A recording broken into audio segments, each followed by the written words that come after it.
renovation.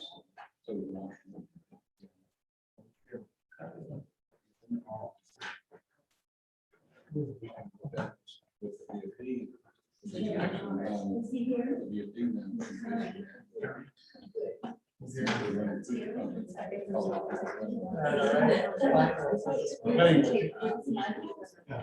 So that's all I got to hear. I know. I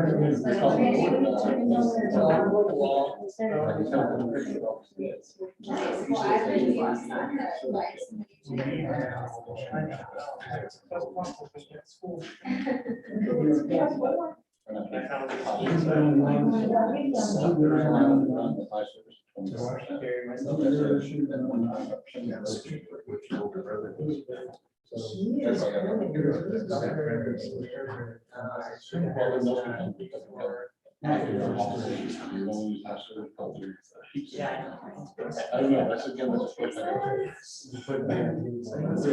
There is these things on that. I forgot my mom's on registered. Well. I thought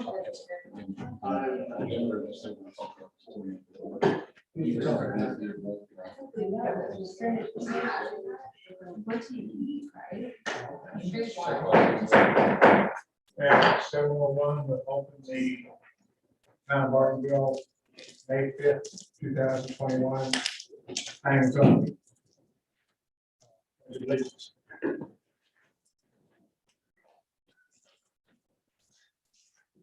Pledge allegiance to the flag of the United States of America, to the republic for which it stands, one nation, under God, indivisible, with liberty and justice for all.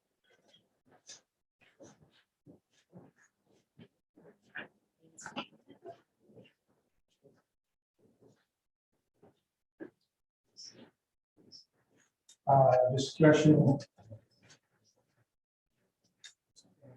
Consider approval of the April 7th, 2021 regular meeting. Public participation. Public participation.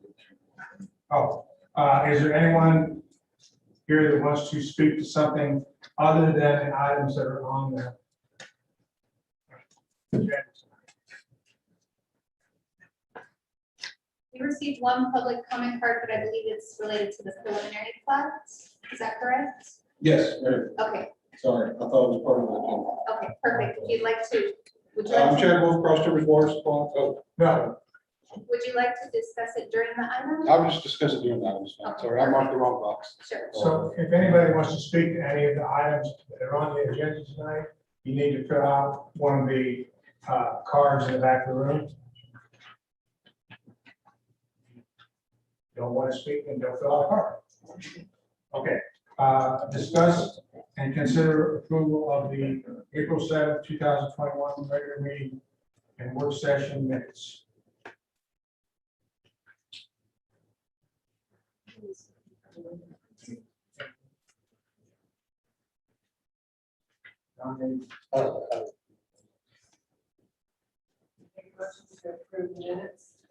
Second. Second, all in favor? Yes.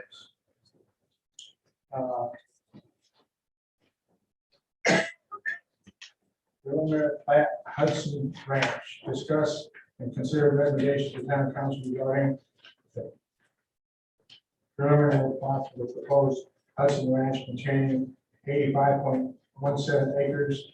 The proposed development will create 34 individual lots. The property is located generally located on the west side of FM 407, Northville, Texas.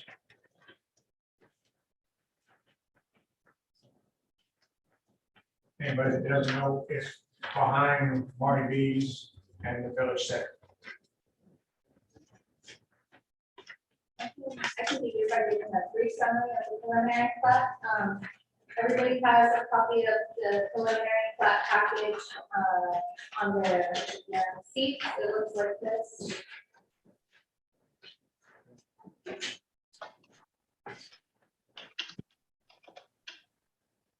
Our preliminary plat, and you can see at the top it has some of the streets. So for just a quick summary, the applicants have applied for preliminary plat for approximately 85 acres off of IT Meeting west of FM 407. It's currently zoned RE2 and listed on the land use map as RE2. The preliminary plat includes 33 single-family residential lots, all at least 2 acres, and meet the lot standards for RE2. There is one HOA lot of approximately 4 acres on the southeast corner of the property. For roads, the plat proposes an extension of IT Mealy and Kentucky Derby Drive and the creation of 3 additional streets. The street labeled letter C intentionally extends to the property line to accommodate for possible future connection to Hat Creek Road.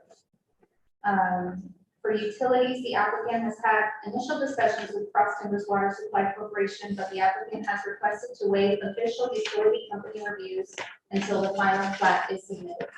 The town engineer has approved this request and the preliminary plat on April 22nd. A favorable recommendation of P&Z and approval of the preliminary plat by town council serves as approval of the street and lot layout and the preparation of the final plat and engineering/construction plans for public improvements.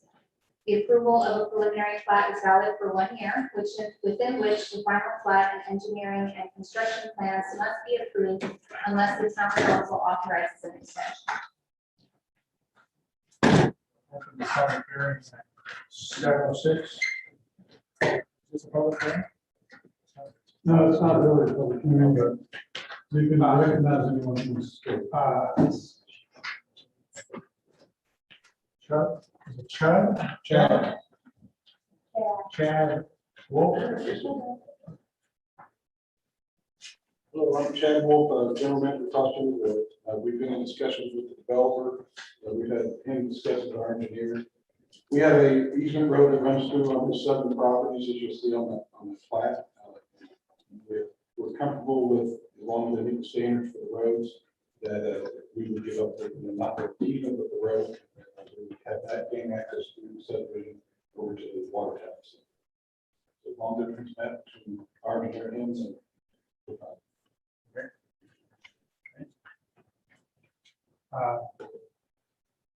The applicant is here, Mr. Omar Police. Do you have any additional questions related to the plat, or Omar, if you want to add anything to the presentation? Just a few words. Good to see everybody. I showed up last month just to present this to you.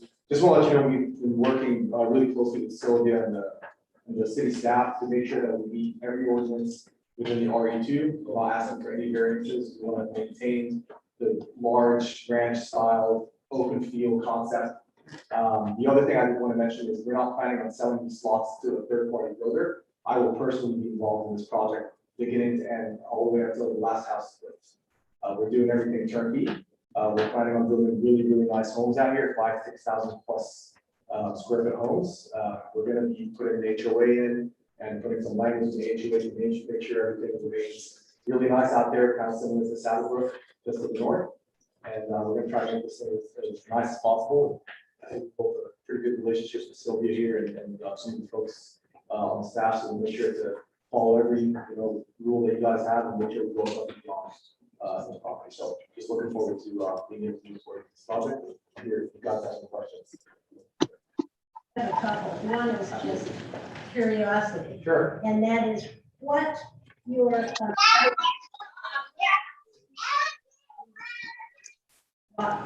Yeah, 4 acre, 4 what are your plans? So obviously there's an easement that goes through there, so we want to make sure we adhere to whatever that easement allows us. But the general intention is to have an open space park there, maybe some children's playground equipment, maybe a few benches, whatever we're allowed to really do within the easements, we'd like to do. But we want to make sure there's some sort of amenity there for folks to utilize. That's nice. Yeah. And then the other question is, because I was going through checking, just kind of spot checking things, and I need you to help me understand how you figure out lot sizes. Block C, lot 1, lot 10, and lot 5. What it says on this doesn't match the square footage. Some of them are bigger, one of them smaller, and some of them I couldn't figure out how to do because there were numbers missing. So I wanted to ask you about that, Sure. if you don't mind. One, we'll take a look at, Can I grab?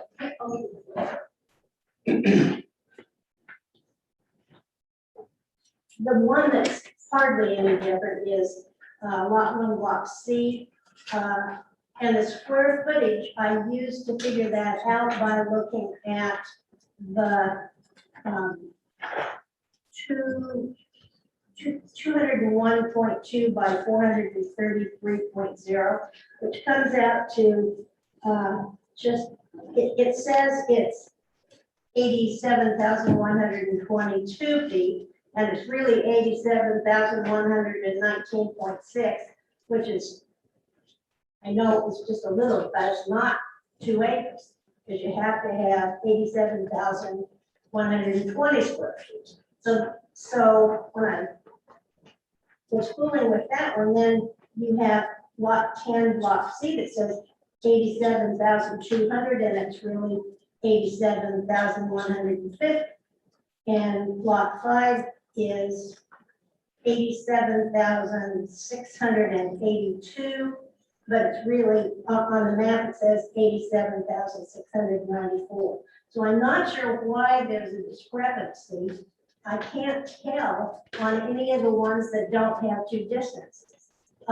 Look at lot 7, which on the left-hand side says 200.4, but on the bottom it says 1,269.42 feet. When you multiply that, that's like 25,000, not 87.418. So I can't tell by looking at these figures exactly how you arrived on them, or if they're 2 acres or not.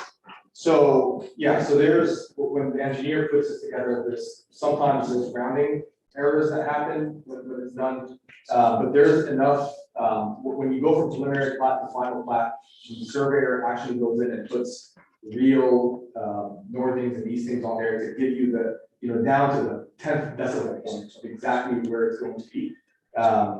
There is enough space in this property. It's going to be 2 acres, every single lot. We're going to meet the minimum requirements. A lot of these are actually going to be way bigger than 2 acres as well. But we've worked with the city staff and the city planner, and I feel like, and correct me if I'm wrong, everyone feels comfortable that these are going to be minimum 2 acre properties. There's not going to be anything that's under the 2 acre mark.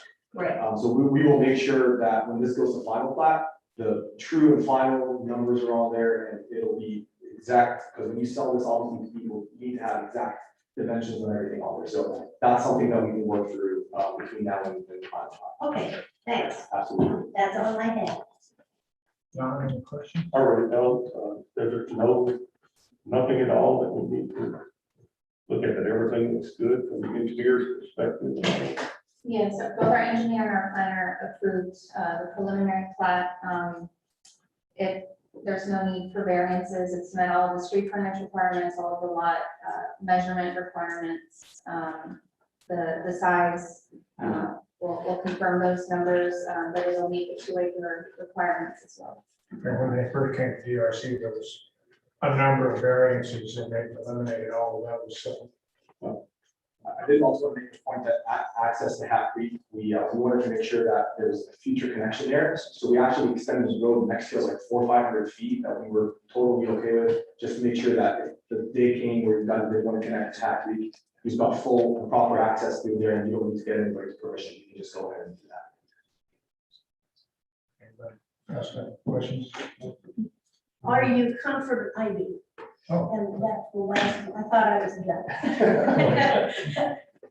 Are you as comfortable with those other 2 easements, the utility, the power and the Upper Trinity water line? Are you comfortable with those like you are with Cross Timbers? 100%. We're very comfortable with it. We don't intend to do anything within the easements anyway. The only thing that we were wanting to work out was that road, the gravel road that goes through there, because we want to get rid of the roads and not let in the backyard, right, somebody's house. So that's the only issue. We don't intend to do any kind of construction within those easements anyway. So it's going to be nice, big. We'll sod it, we'll clean it up, we'll make it look, pretty. But we don't intend to do any construction in that area anyway. So yeah, almost everything we have is just like that. Yeah, absolutely. So if we line up Hat Creek with your road there on the mountains, they don't quite line up on the drawing there, do they? Would you have to cut into somebody's property to So, line up Hat Creek with the road here? yeah, there's that, I think it's like a 60-foot gap between where our property is and where Hat Creek starts. We don't own that gap in between, so I don't, still think you might know more about. I just know that it's the owner is listed as the Creek Estates. So that would have to be a discussion at a later point about making that connection if the town wanted to connect to Hat Creek in the future. There have to be discussions with that property owner. The town would have to do something to obtain that property. So that's not gonna be an automatic. It's, we decide. No, but if the road's there, it gives us a chance to do something with it. So, I wish I could have acquired that property and just, done it, but it's a third party. I can't really do anything about it. All I can do is give you access to the property line and let's go from there. Well, you've got the two things we'd be looking for, which is two ins and outs into the project. Absolutely. I was more than happy to provide that for you guys, as well as for us, right? So. Sure. Anybody else? Okay, the motion.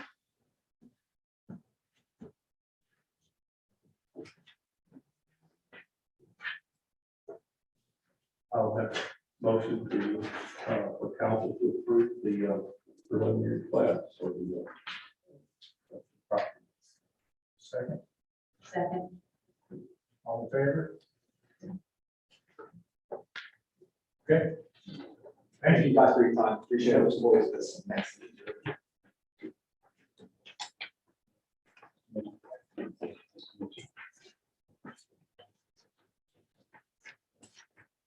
All right, we're public hearing for all this stuff. Item number 2, public hearing to consider recommendation of town council regarding a proposed replat of block 1R-1R block A at Dinkman Plaza addition into lot 1R-R block A and lot 15 lot 1R-5 block A, which are generally located at 2648 FM 407 Martinville, Texas. Do we want to put 2 and 3 together since they're related? I don't recommend that since one's a replat, the other one's a. Okay. We'll open public hearing at 7:18. Staff.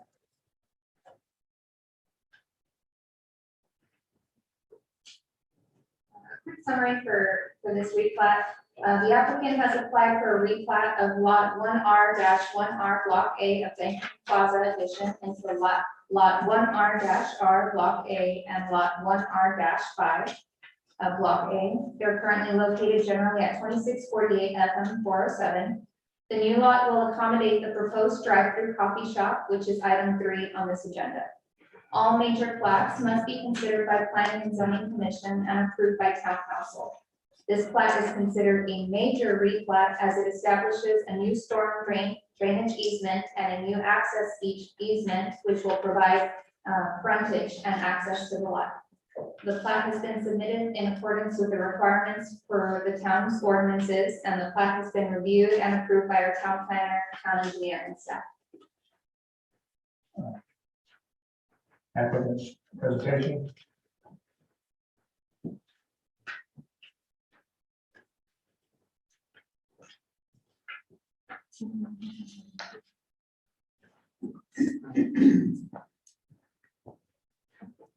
Yeah, you can introduce yourself with your address, please. All right, while we wait for the presentation. Good evening, I'm Kara King with McAdams. I have Wendy and Alicia with GHA Architect on Zoom meeting as well to help me answer any questions that may come up. You can just list your address also. The address, Yes. it is 201 Country View Drive, Roanoke, Texas, 76266.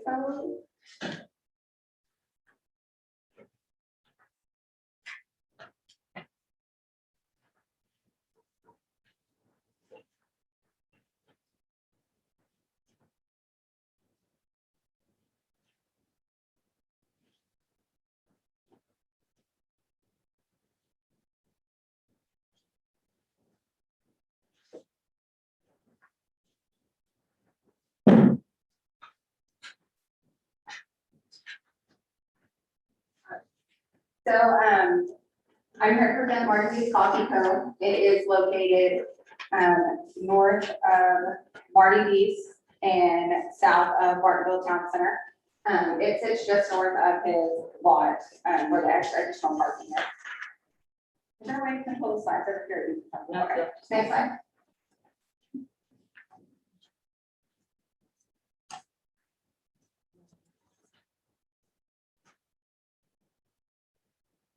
Sorry, I got this, it's a lot to do this. That's okay.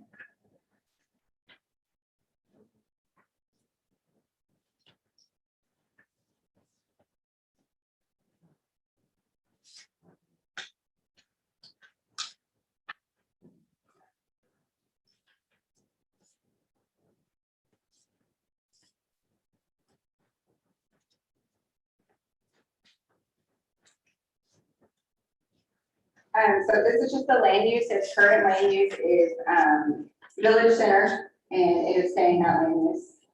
The next slide is the current zoning, which is village center, and the proposed zoning is village center, and we did have to submit a CUP conditional use permit for the drive-through.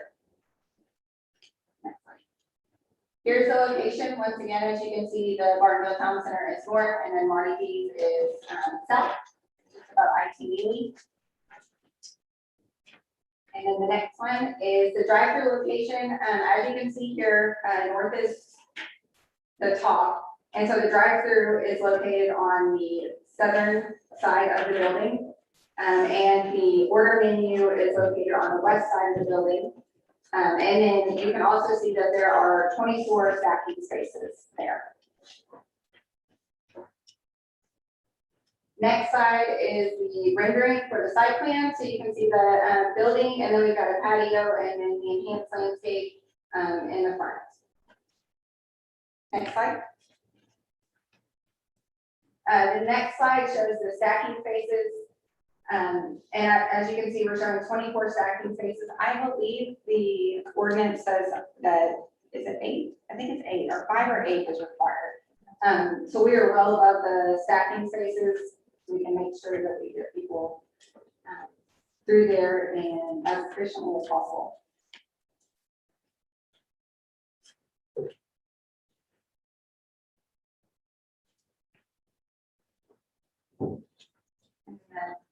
Next slide is the shared parking. We are requesting a shared parking with this site plan. And this shows that Marty D's currently has 79 parking spaces on the, just east of his building. And then his additional parking that he put in a few years back is 231. That includes Marty D's and the additional parking. And we're requesting a shared parking agreement because we need 58 spots and we're currently showing 46. So the nice thing about the shared parking agreement is Marty shares with Marty, but also that they operate under different times. So the coffee shop is obviously going to be more busy in the morning. Its peak hours are in the morning, whereas Marty's peak hours are afternoon and dinner. Next slide. This just shows the elevations. This first top elevation is if you're looking from 407 towards Marty Coffee Co. That is the east elevation. The next elevation is going to be what you see from Bartonville Town Center. That is the north elevation. Next slide, please. Speed you up just a little bit. Right there. This next one is the rear. That is what you see from the west property line. And then there's one that's below that that's not popping up, but it shows what it looks like if you're in the parking lot of Marty B's looking north. So it shows the drive-through. And then the next slide is the landscape plan. It shows a little bit of what we're proposing to be planted there and the enhanced landscape features.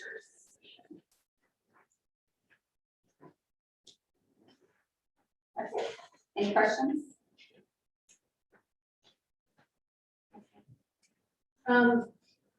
In the paperwork that we got in our packet, and also you mentioned that the requirement is 58 parking spots. I don't see where you've added in the rooftop, which is another 188 people. So instead of 560 people, which is the 58 parking spots, you're actually looking at 748 people if you're at full capacity. So number one is what should be that number instead of 58? And also with 748 possible people there, 2 handicap parking spots, I would like to know if that still covers 748 people. 748 is Marty B's restaurant capacity. They wanted to see a parking analysis of some sort that shows how much parking is on site for Marty B's, his additional parking, his overflow parking, and then also the coffee shop. So the coffee shop only requires 58 people, and that includes the patio. We are currently showing 46 spaces at the coffee shop. The additional 12 is part of our shared parking agreement that we will be using probably the top 12 spaces in his additional lot in the peak hours of the coffee. And also keep in mind that parking analysis or that required spaces of 58, that's the building and the patio, and we're showing 46 spaces, but the stacking is 24. So there's a lot of room in the drive-through as well. I still don't understand why something that's the rooftop of Morty B's is even a part of this packet talking about. The reason the information was provided was because since it's a shared parking agreement between Marty B's restaurant and the coffee shop as of now alone does not meet the parking number, the count that's required, which is 58. So in order to meet those that 58 count, they are doing a shared parking agreement with Marty B's. In your packet, you'll see information related to Marty B's parking because we have to ensure that both parking will be sufficient for both uses. So that's why Marty B's count was provided as well. So our town engineer verified that both uses, that there's sufficient parking for both uses. Thank you. Anyway, Just to clarify, if you go back to about the second slide, your map of the, where you're dividing the property, just to kind of figure, Yeah. I think it's down Yeah. 3. So what's the lot now, where are they dividing it? They're dividing the 2 lots. Is that- So currently this is all one lot. Okay. This Bartonville, or Denmark Plaza is all one lot. So he is purchasing this lot right here, 1.35 acres, located right here. So there's that existing drive, and that's his there.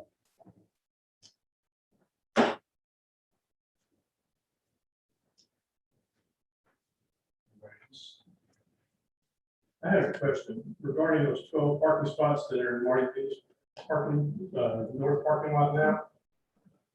Is that going to be included with this piece of property, or is it just going to be used, this overflow? No, it's just going to be used as a. So if the 2 properties were sold separately, then you could find yourself in a position where there wasn't enough parking. I believe, don't the shared parking agreements come between properties and not, or is it between the owners? Usually between the owners. So it just depends on how things develop and what happens next. But right now, the engineer is saying that what is in place is sufficient. So if something like that would happen, where would that leave the town? Well, then we would have to reevaluate for non-compliance. And maybe they would get compliance, but that's another step. So for this, but just to be clear, we're talking about a site plan issue, but this particular item is flat.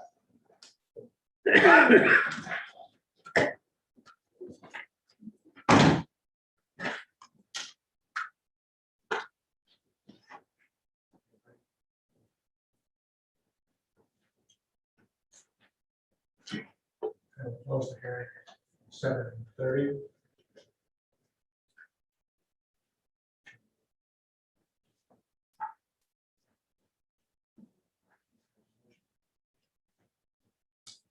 I move that we recommend to town council the replat of the lot 1R-1R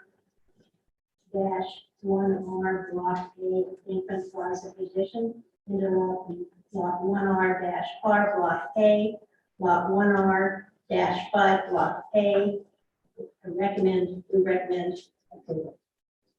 Second, So, all in favor? Okay, Item 3. Public hearing to consider recommendation to town council regarding an ordinance granting a conditional use permit to allow for the operation of a drive-through use located at lot 1R-5 Block A, Dinkman Plaza Edition, generally located at 2648 FM 407, and a site plan for Marty B's Coffee Shop located at 1R-5 Block A, Dinkman Plaza Edition, generally located at 2648 FM 407. For the public hearing for this item at 7:32. Staff. Just give a quick summary of a lot of the items that Karen's already presented. So the applicant has applied for a CUP for a drive-through on lot 1R-5. Drive-throughs are listed as a conditionally permitted use on Village Center. The applicant has also submitted a site plan for the proposed drive-through. The site plan has been reviewed and approved by our planner engineer, and it's also been sent to review with the emergency district, the fire district. And Assistant Chief Lugo provided his approval as well, saying that it met the turnaround standards for a fire emergency vehicle. The coffee shop is 4,500 square feet with an outdoor patio with total interior seating count of 76. The drive-through begins as 2 lanes and merges into 1, and it meets our stacking requirements. It meets Village Center requirements as well. There's a compatibility buffer that consists of 39 trees of about 5 to 6 feet in height. And the parking, as we discussed, there's that mutual parking agreement in place between the 2 establishments, Marty B's and the coffee shop. And our town engineer has reviewed and says that the parking count will be sufficient for both uses. Okay. Any have questions? The conditional use. Did you have something else that you want to say regarding this? No. The conditional use, we have to put together tonight, correct?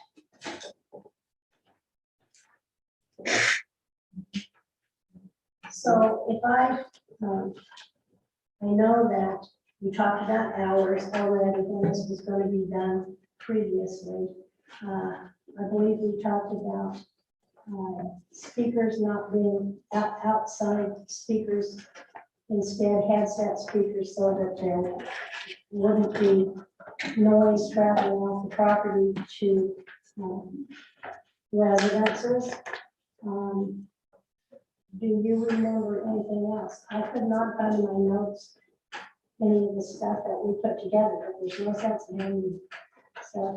Lighting. yeah, Lighting Yeah, we talked about lighting. and hours of operation. Yes. Is the lighting not covered in our lighting ordinance already? It is, and it's been reviewed and it met the lighting standards. Okay. Anything else? You don't plan to have music outside like they do at Sonic or anything, do you? They'll probably make them up. You can introduce yourself with your address, please. Yes. Marty Ryan, 2664 107, Markville, Texas. Hi Gloria, how are you? How y'all doing? Good to see y'all tonight. Yeah, we'll probably have ambient music on the outside of the coffee shop, especially as it relates to the patio. But it's obviously, given the size of the patio, isn't gonna be extremely loud, obviously, but I have no desire to do loud music at the coffee shop. You're not gonna be able to hear it from the street. Well, no, probably not. Okay.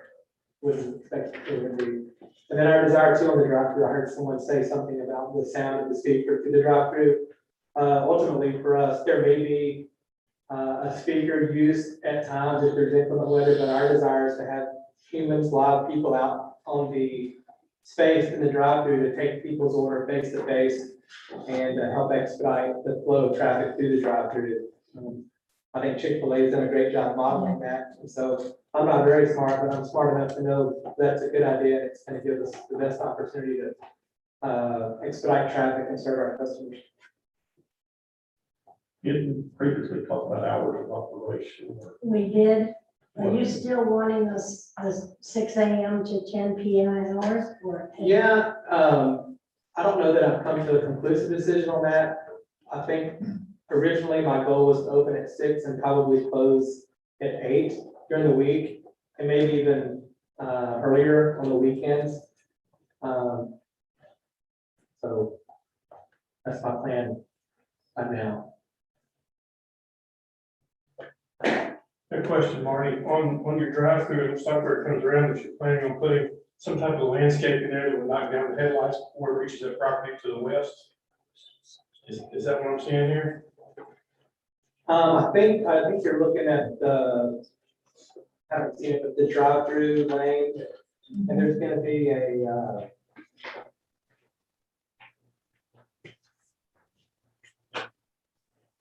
I'm looking at C401 on this stuff.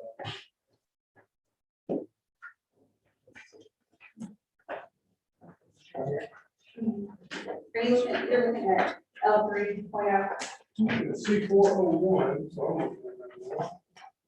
It looks like we get double line of cars that are gonna come around on the north side of the building. Looks like there's gonna be some landscape. I'm just thinking about the constant flow of headlights right there. It looks like you have something that's gonna block that and go into the property to the west. To the west. I see what you're talking about, Karen. I don't know that we've thought through that exactly. Obviously, if there's some landscape in there, that's gonna inhibit some of it. Yeah. But that's a good point, especially that area developed behind us.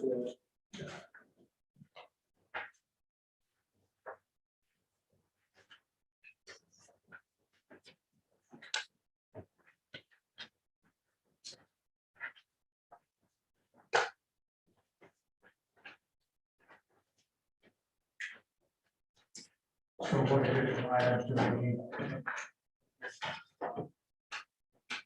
You mentioned some of handicap parking. We need more handicap parking. If the, does the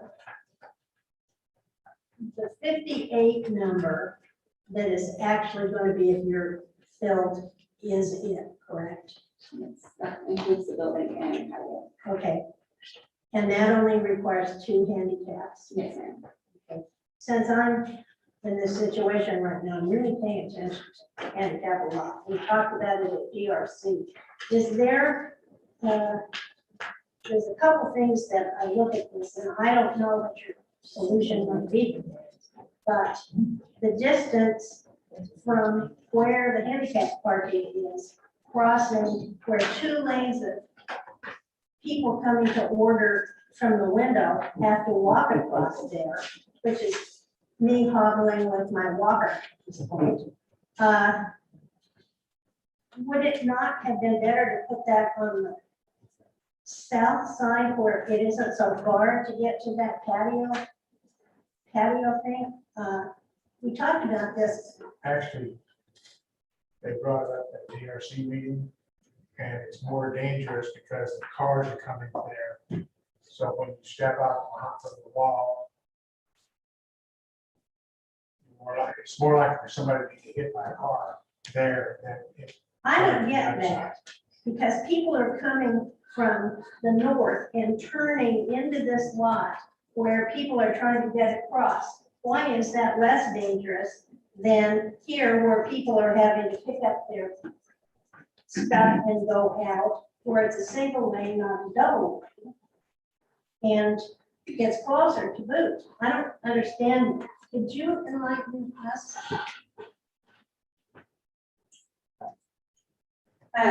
So we talked about this at DRC. Coming from the north, the ADA parking up there is much more visibility than if you're coming from the patio and you're coming south. If you're trying to look right, you're blocked. The building's gonna be blocking some of your view. The car parked and the drive-through is gonna be blocking your view from the others that are continuing to going east to exit out. And you mentioned where we placed the ADA was the safest place that we decided on, the ADA being right there. It's closest to the building. We have 24 stacking spaces that are the likelihood of vehicles being outside that stacking space. With 24 stacking spaces, we're like, I think 14 over the required, maybe 16 over the required. It's highly unlikely that there's going to be cars that are blocking that. And then also your traffic coming in to get the drive-through, the car's right there, it's not a high rate of speed. So that's just where we place them. I feel like it's the safest place for them to be. And I feel like if you were to place them further down south, they would be blocked by the view of people parking the drive-through, the building.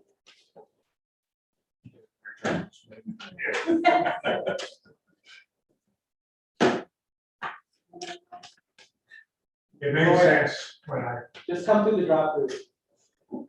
And I'm right.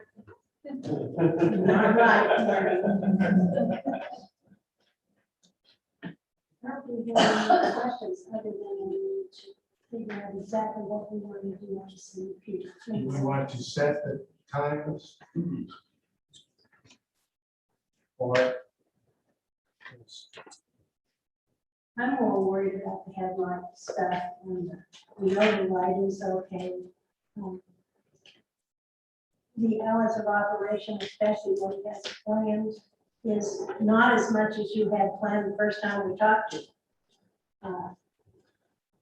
Or you had plans, your hours of what you're kind of hoping to do are less now than you were when we were talking over Yeah, I wish I could give you a conclusive answer. I don't know that it would be later than 8 on any night How long is Marty D's open? till 11 on Friday and Saturdays. That being open till 10 Yeah. doesn't really make any difference as far as. Yeah, traffic. Yeah. I would anticipate that once the coffee shop closes, there's an advantage on parking for Marty D's, right? Pardon.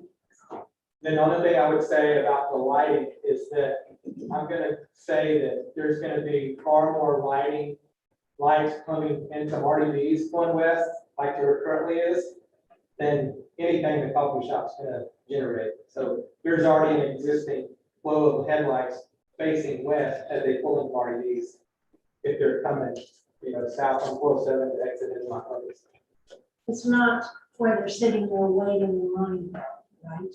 True. When they come to Marty B's, they come in and they stop and turn off their lights. I think, if I'm speaking for Don here, but I'm assuming that you mean they're gonna be sitting there with their headlights against, and that kind of is something I think I'd hate to see if I owned a house on the other side of that property. Sure. It doesn't seem like it would be too hard to mitigate, though. No, yeah, I'm totally open. That's an easy solution. You can get a place there, at the end of that block of parking spots. You just do maybe some shrubbery or something there, We are currently proposing shrubs all along the west property line. And then there are trees, live oak and cedar islands located in 2 parking islands just west of the building. So if you thicken up that screen with more greenery and height enough where the headlights aren't affecting, I think that'd be the solution. Sure.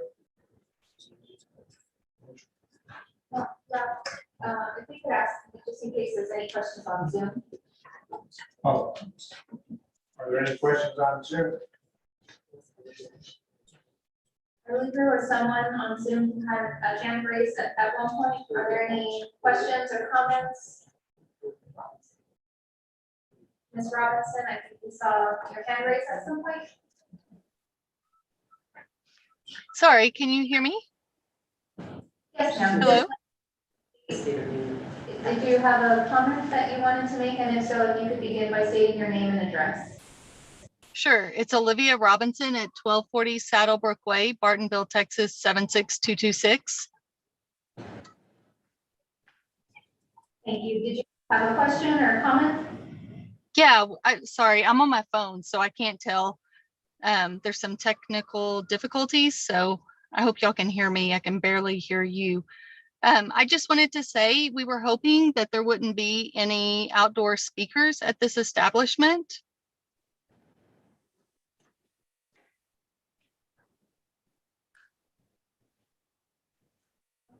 Sorry, can y'all hear me?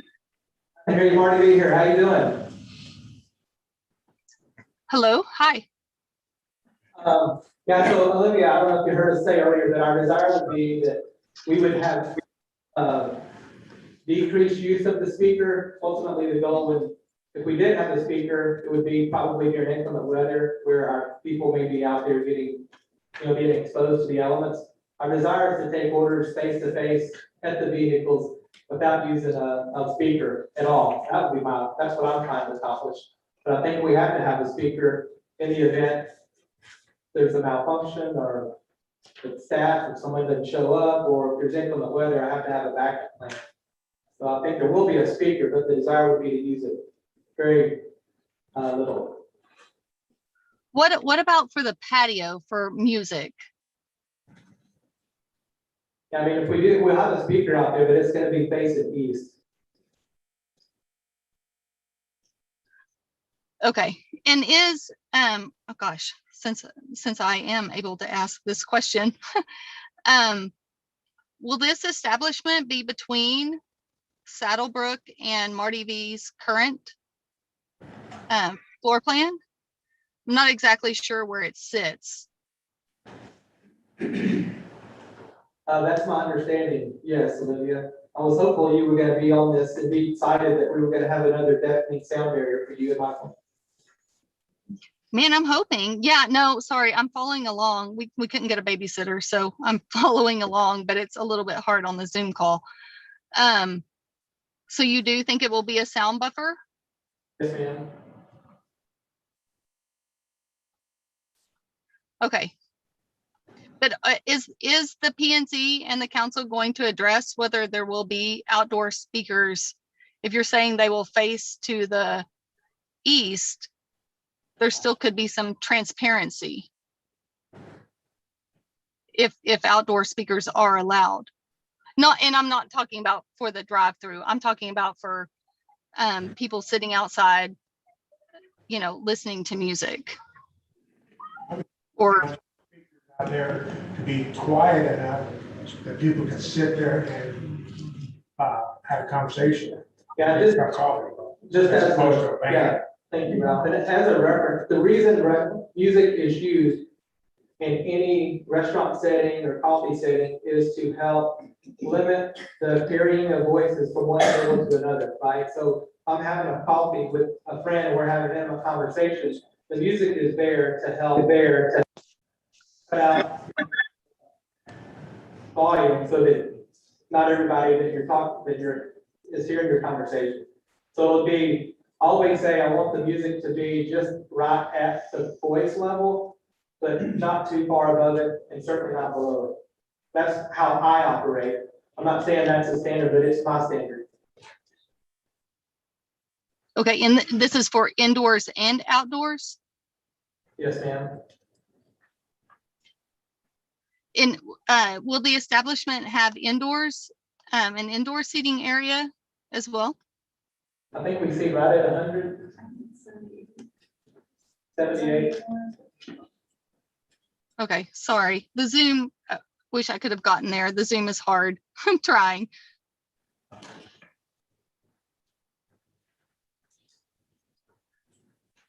Is that it? Yeah, I would just be, I mean, our request would be that there be no speaker noise to the north that that could be heard from the north in any way. Because we already hear noise until 10 on the weekends. And so we certainly don't want to hear it every morning to wake us up. So just to be honest, if it, you know, if it's to the east, then we won't hear it. If it's at all to the north, we have a wind tunnel effect and we can't help that. And anything to the north that would broadcast noise needs to be taken into consideration. I know we're taking into consideration parking, drainage, lights, but the noise keeps people awake, can wake people up, and boy, that would be a shame if it did that.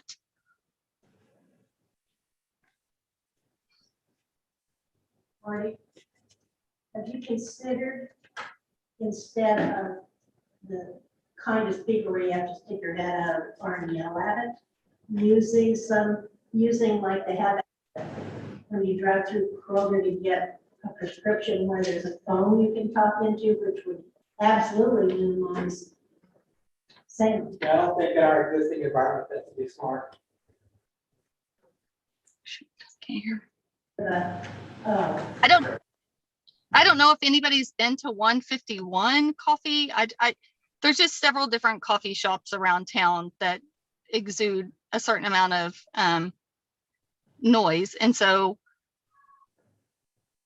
there's, you know, if we're looking at this, then we should make sure that it's more along the lines of not disturbing neighbors instead of something that's going to have outdoor speakers to the north.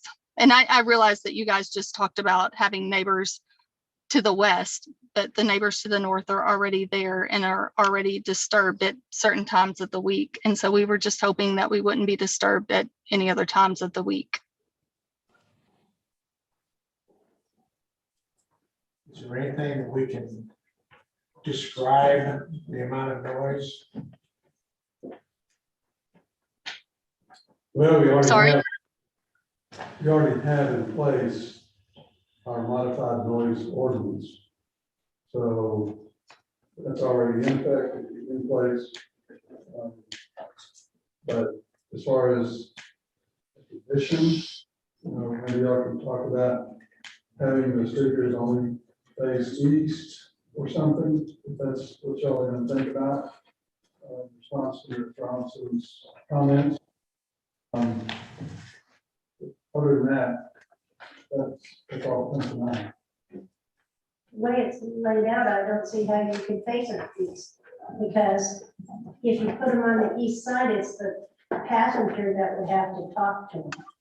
And if you don't have a passenger, you wouldn't be able to order. Talk about the music. We're talking about the music. Oh, I thought we were still on the ordering. Never The mind. patio is gonna be on the east side, correct? Be- That's something, would that be workable? Hang the speakers east?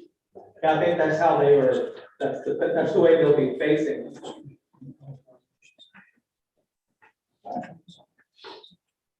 Is that currently how the speakers at Marty B's are facing? Marty B's has speakers on the north, east, and south. On the actual restaurant. On live music events, we have the speakers face east toward the patio. Right. And just feedback, it's still broadcast north. So again, I hope your coffee shop helps with that.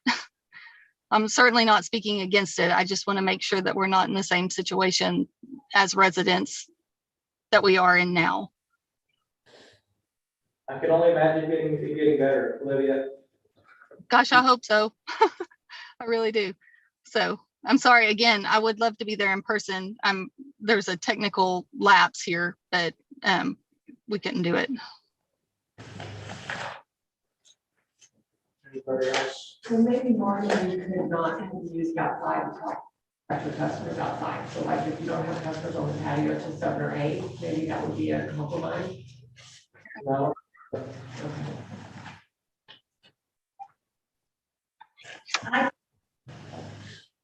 My big concern, and I think obviously it's not a big deal as long as you have people out there so that they aren't having to yell into the, but I agree with her when she says the idea of somebody coming through at 6 o'clock in the morning and having to yell in there and the way sound carries. I don't know what the answer to mitigate it is, but I sure would like to hear some ideas on. I mean, you can't guarantee that there'll always be somebody there, and it's closer to them than the restaurant is. So I don't know what the answer is. Well, can I just say this?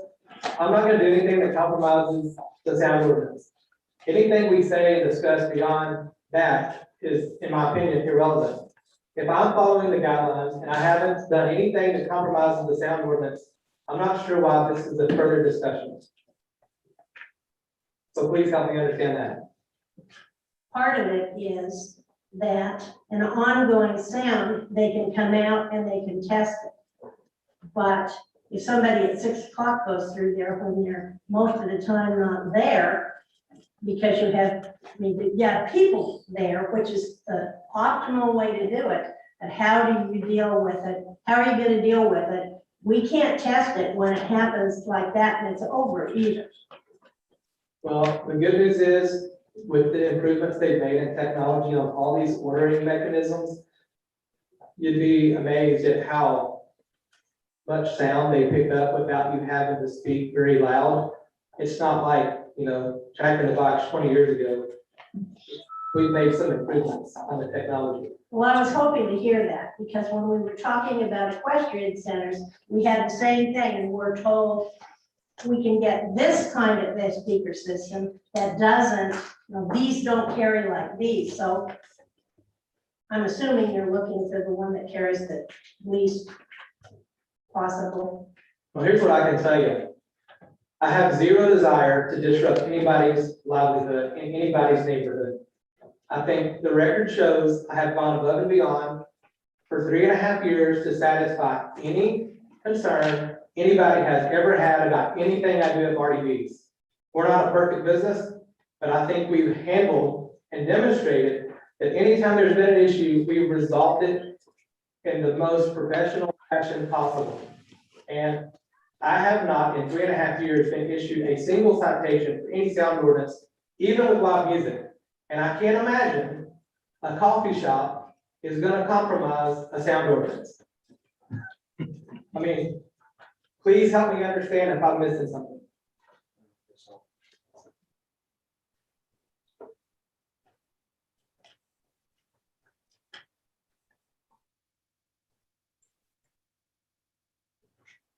All right, you're taking care of the lighting.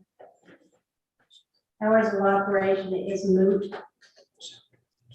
So the lighting, I'm talking about headlights, not building lighting. I know that's all in the code. I understand. So I guess your assurances is about all we can take. Other than saying we can't have outdoor speakers. Well, And I don't think any of us are leaning in that direction. That's my comments. Anybody else? Motion? I'll make the motion that we recommend to town council regarding ordinance granting conditional use permit to allow for the operation of a drive-through at lot 1R-5 Block A, Inglewood Plaza Edition. Morning, please, talk to. There. Hold it. There's also a site plan component to this item as well. It's for both the additional use permit and the site. So on the motion, these are both. And add the site plan as well with the stipulations we talked about on the lighting, the headlights, landscaping, and I think everything else is covered by the other. Second.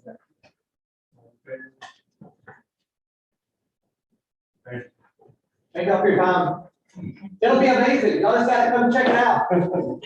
Thank you all. Three comments, right? Yeah, for you want. I think Terry's here, if you'd like to give her a minute to come in. Oh, sure.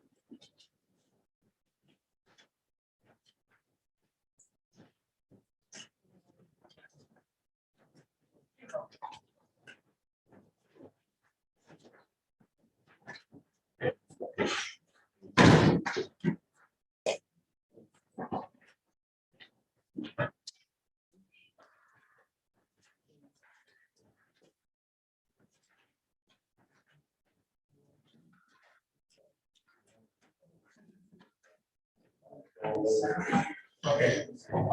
Items number 4, 5, 6, 7, 8 are related, so I'm going to read the each of the items, and then we'll have the public, just one public hearing covering the whole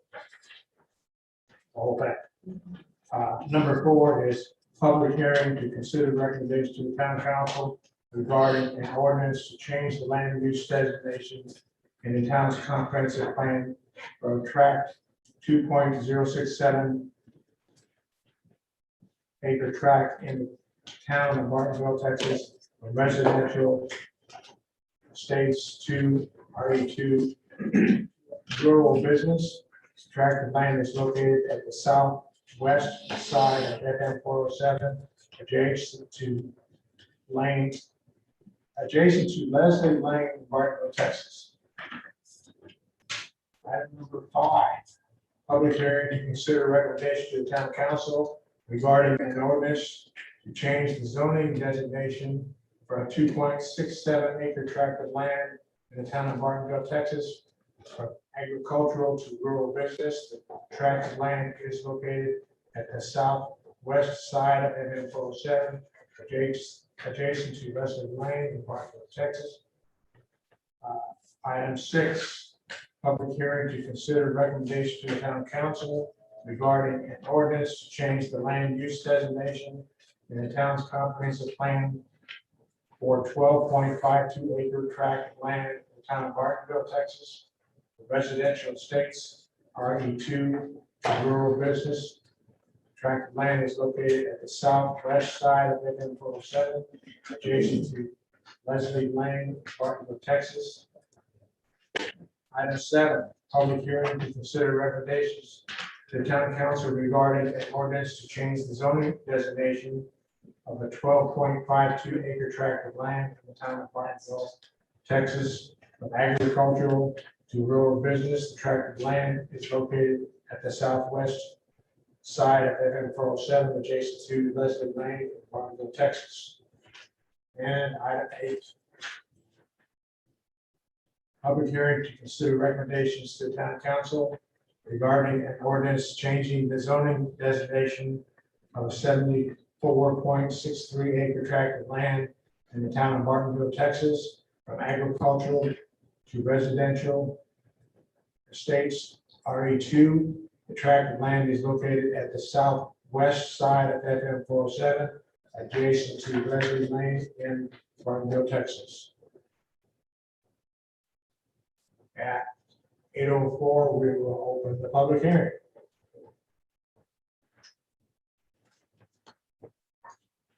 So I will make a summary of items 4 through 8. They're all mutual items. And then the applicant Amy is here and she'll give a presentation as well regarding the application. So I'd like to ask all of the P&Z members to please refer to a diagram that looks like this. Colors coded, yellow, red, and green. That will help explain the application.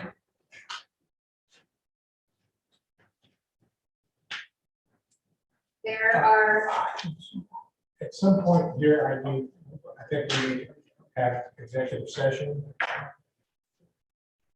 Do we need to do that now or wait? So we have to all. We can talk now, whatever the legal issues are. And then proceed, or, Let's do it now. okay. That would be under 1.071 of the sixth code. Enough room for everybody to get in this back? so we're gonna go into executive session, which is closed to the general public. We have limited space in our lobby. If everyone else could please step outside. And I will let you know when the meeting is back open to the public.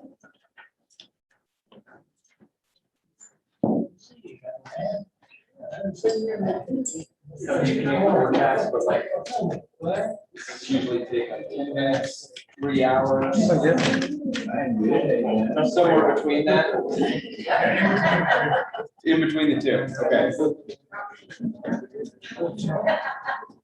That was a great question. Yeah, I like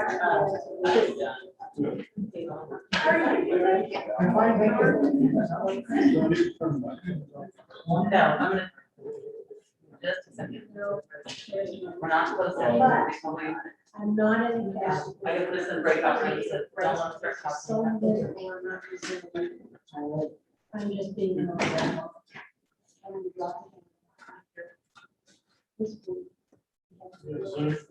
Yep.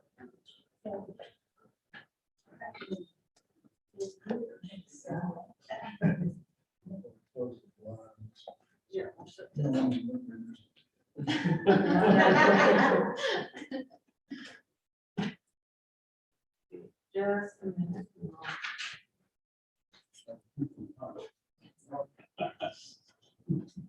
Do the- Do we need to Not open yet. executive session? Not yet. So,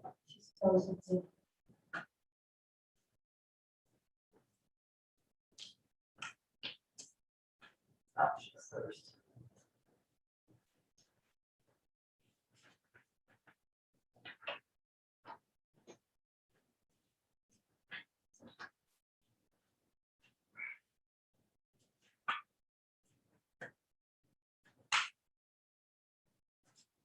Last for now. You know, put rock things out there.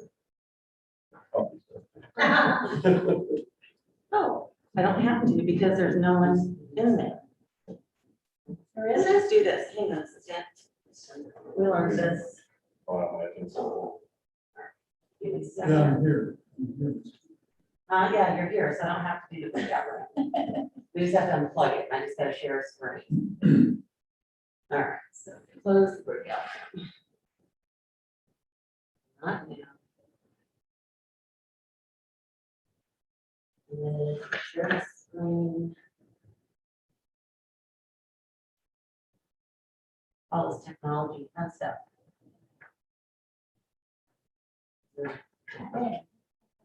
And zoom.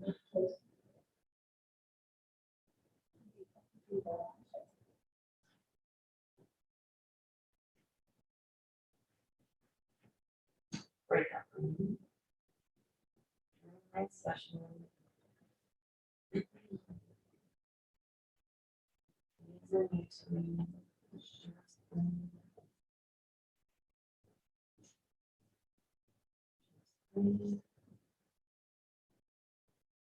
Share.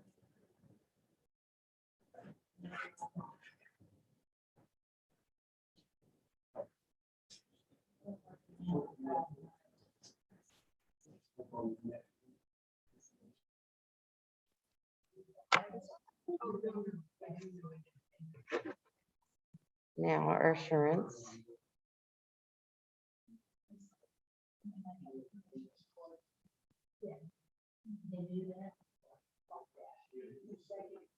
I'm gonna turn off the microphones just in case. Yeah, they can, it's unplugged. This little plug right here does it all. But there you go. Yeah, you're good. Okay, now it's time. I know we had way back when discussion at DRC about this property, and I can't remember exactly what all was said. I know Jeff was saying, put any rural business or whatever, that this would be the place to put it. My question is, if we put this here, how do we defend not putting it along 407 someplace? And can we, if we decide that this is okay to put this there, can we keep it from going anyplace else? Okay. What I'm hearing you asking is why here, not somewhere else? Well, it makes sense that if we're gonna add any rural business, that this would be a place to do it, because if the business is all along there, Yeah. and this would make a better buffer than being up against the street with putting your house along there and then have. Well, Business that's good across the street. rationale, and that's the kind of rationale that you want to say and use in the public part of the meeting. But your question My on the question legal side is, what does it do for us as far as setting a precedent? If we allowed this, okay, all right. That question comes up quite a bit. Y'all ask me that question about every other meeting.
Oh.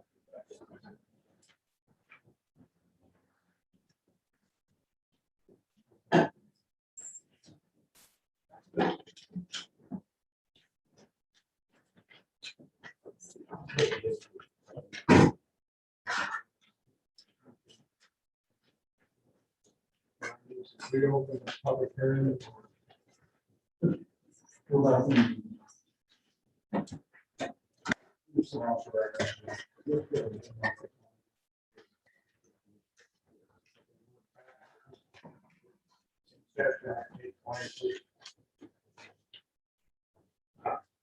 Staff.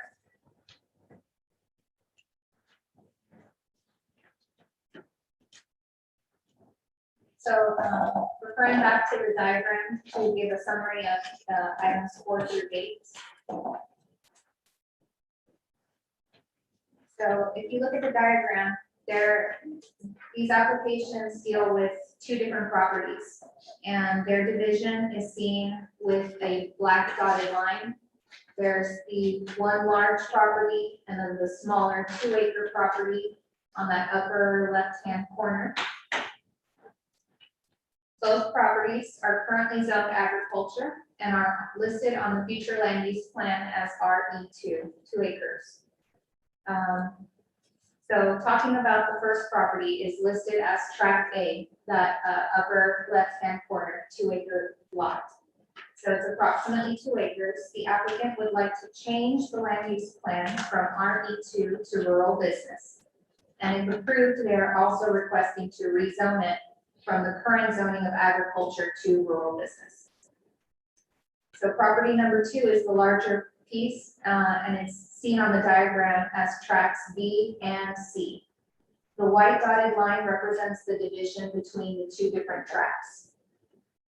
Tract B is 12.52 acres, and the applicant would like to change the land use plan from RE2 to rural business.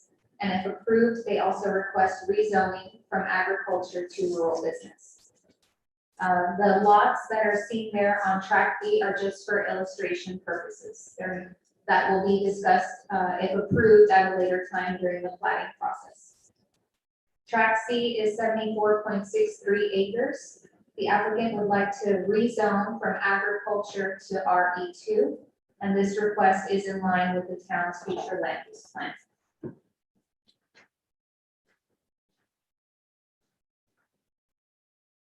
Applicant.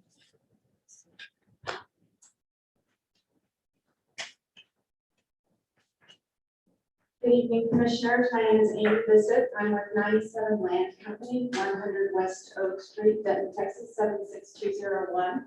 I appreciate the opportunity to speak with you this evening. I have met many of you multiple times before. This project has been an ongoing conversation with the town of Bartonville for well over 2 years now.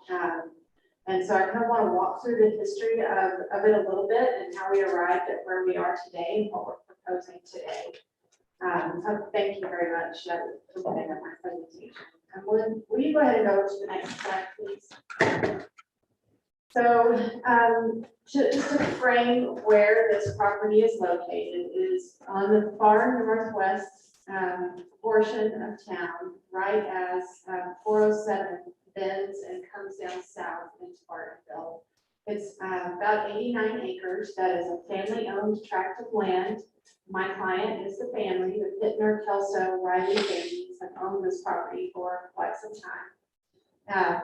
We originally came in for a development review committee meeting in July of 2019, where we were proposing to rezone most of this property to RE2, which is 2-acre single-family lots, which is consistent with the both the land use plan as well as Saddlebrook Estates immediately to the south, and the property kind of to the southwest as well. Based on what we saw in the future land use plan at the time, we were proposing some rural business zoning along the frontage of 407 if you look at the future land use plan, will you switch to the next slide, please? In the future land use plan, the property has a star on it. It shows some rural business designation along 407. However, when that was drawn, it was drawn before 407 was realigned. And so when 407 was realigned, our understanding from multiple conversations with you all was that really you felt like what was left of rural business, the designation was really on the other side of 407 and not on our side. So we received some strong feedback from the DRC committee in July of 2019, saying that they did not want to see any business zoning along 407.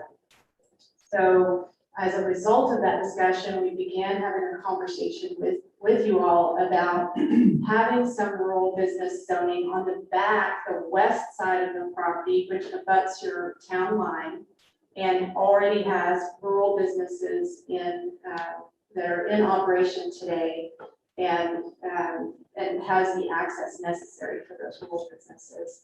At the time, we came back to the DRC in late 2019 and received positive feedback to that change. They at the time, they felt like that was more appropriate. We were pulling the business activity off of 407, out of visibility and in an area of town where you were already seeing that type of activity. So the land use plan, or I'm sorry, the land use diagram that you have before you today is actually the result of a conversation or multiple conversations that took place at the end of 2019. Unfortunately, at the beginning of 2020, right as we geared up to submit this application, COVID hit. And at the same time, we realized that we had, rural business zoning has some dimensional standards associated with it that we wanted to make sure we could meet. Exclusive of all easements. And so we went back and did another title survey just to make sure we weren't missing any easements that were back there. The intent with the rural business is we do not have any specific businesses lined up to come in there at this point in time. We do not have any specific home builders lined up at this point in time on the residential estate 2 portion of the property either. Because this property is not zoned appropriately for this type of use, and portions of it were deemed to be inconsistent with the comprehensive plan. We worked with the city to create a plan where we would zone by legal description, the rural business portion and the RE2 portion. So that is what you see today is really just a property boundary where we're drawing a line between here's where rural business is being proposed and here's where residential is being proposed. We drew that line in a way that you really could only get a handful of businesses on the rural business side, and that we wanted to make sure that we allowed enough room behind those businesses to provide space for an appropriate and enhanced buffer to the residential component. So after that time, once COVID hit, we had a new title survey done, and as we came out of that, started to come out of that late last year, we had a business approach us who wanted to do a private soccer facility on a portion of this project. And so we came in for yet a third DRC meeting where we received feedback that they did not feel that was an appropriate use that the town would want to see, but that they reiterated at that point in time, bring the plan that we looked at in late 2019. So, and that's why we are where we are today. And we want to advance the slide, please. We don't feel it's appropriate to subdivide the property or plat the property if it's not zoned for the uses that we're proposing. So we want to start with zoning and with the land use amendment. Because the 5 items on the agenda make it seem really complicated, but bottom line is we're proposing a change to rural business on the back side of this property and a change to RE2 on the front side of this property. And that is all we're proposing at this point in time. The land use plan requires an amendment to facilitate that. Although we do believe that we meet the intent of the land use plan because there is some rural business land use designation on the backside of that tract. And we've received consistent feedback from you all that you do not want to see rural business along 407. So that's just the kind of the long story of how we got here, but we have been engaged with you all since, prior to Sylvia, when Michael Montgomery was here. We've been having ongoing conversations for a couple of years now. I'm happy to answer any questions that you have. How much buffer areas between the RE2 and these rural businesses? We're showing roughly 30 feet. However, there's enough room in there to even make that wider. We anticipate that if the zoning is approved, that there's going to be some significant buffering requirements, and we want to make sure that we can account for that.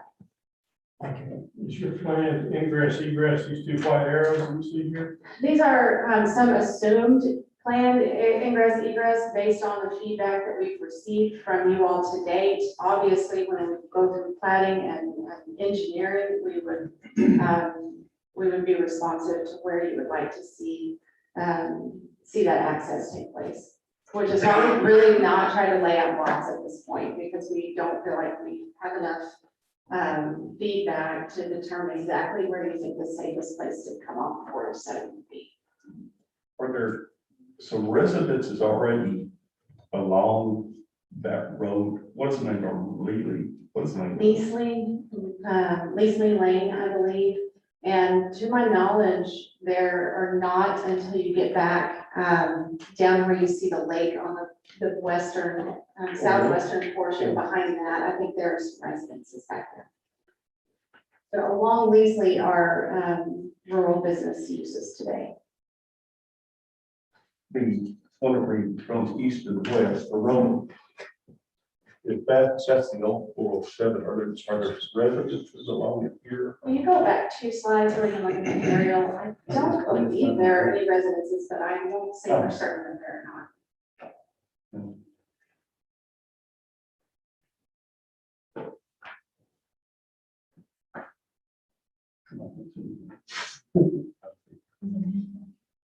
Piece of land that is in the island part that has no residences, or you lost me.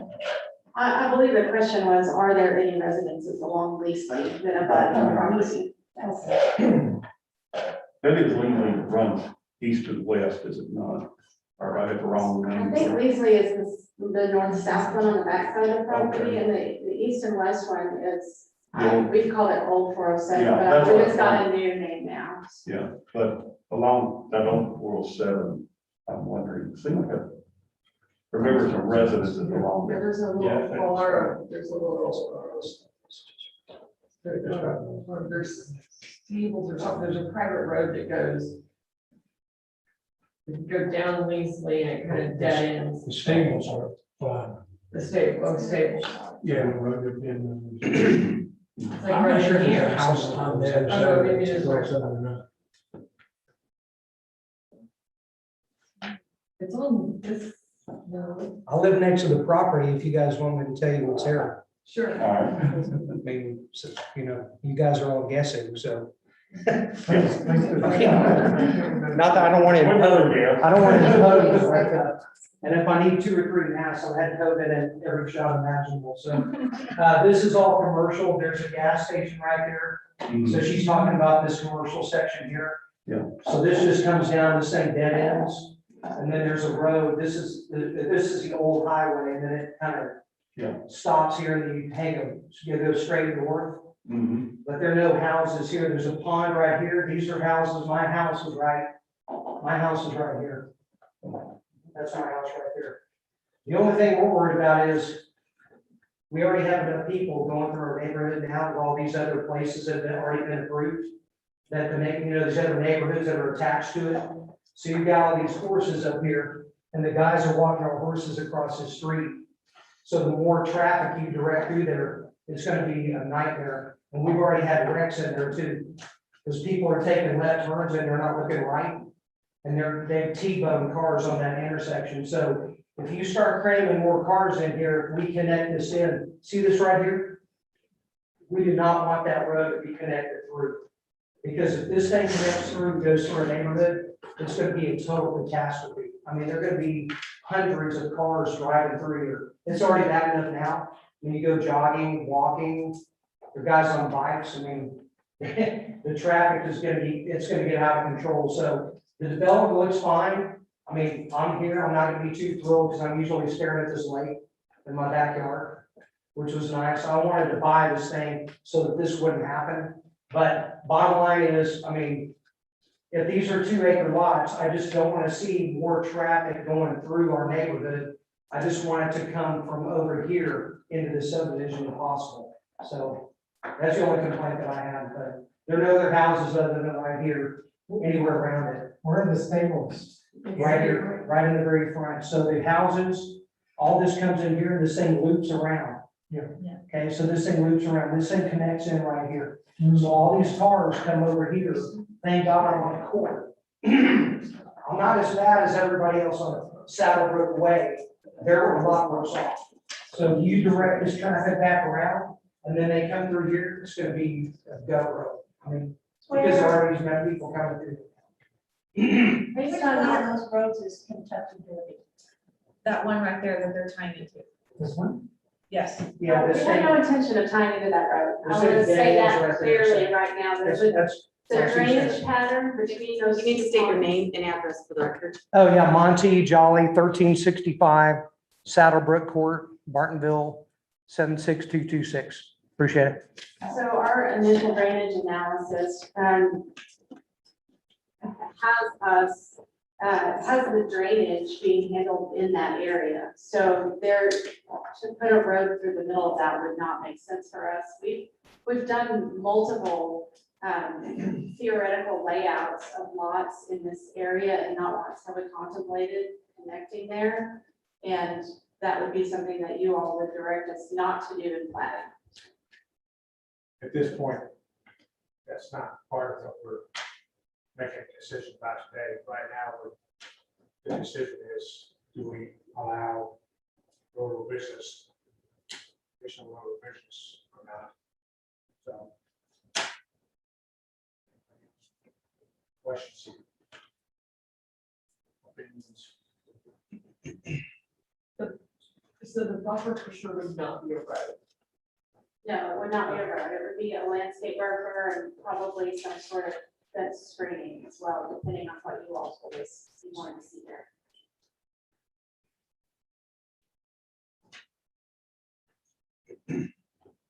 What do you think about letting this be rural business? That's the question. I'll speak on that, Ralph. My biggest concern, first of all, my biggest concern is getting the land use plan. Secondly, would be to put businesses around the corner of RE2 where people are gonna live there and have their homes there. Just in my mind, 10, 30-foot landscape between looking at the back of businesses, the noise and the light pollution from business is just gonna be different than this house. So that's probably my biggest concern. The rest of it's gonna be RE2. People are gonna be living in there. We're gonna surround one corner of this with a bunch of business.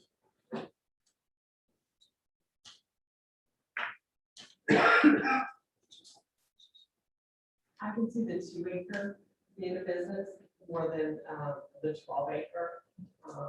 That's just my opinion. I do understand that no one's gonna wanna live and look out at those businesses across it, because I did drive down there and it's a rock road. So I'm really being probably against the 12-acre tract. Well, anytime we change the comp plan, I have to go back and think about why we have it and why we chose what we did in the first place. And one of the reasons we do that and made the decisions we did is because we survey the town. We don't sit in a little group and make our own decisions here. And we try to do what the town wants. So I dug out the last 2 surveys. And in 2012, it was a low percentage, but 12.5% wanted more commercial. In 2016, less than that wanted more commercial. We also had in 2012, another question that said, do you want to change or do you, I mean, there were things to pick and one of them was, do you want less or no commercial? In 2012, 2.7 people, 2.7% said they wanted less commercial. In 2016, 26.2 people or percent said they wanted less commercial. In light of that, we just had an election that had astounding differences in the returns.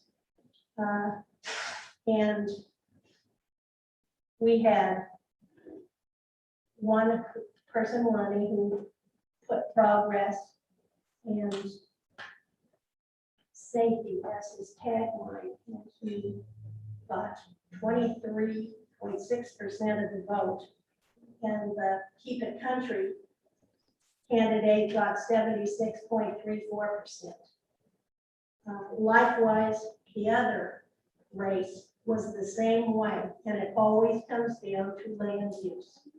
And the people in this town do not, they want the land use plan completed with the planned planned commercial that's on there, but they have been saying we don't want more, we don't want more. And this election backed up exactly what the surveys did.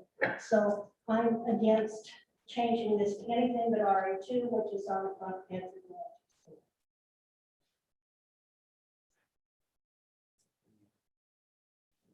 I'm done.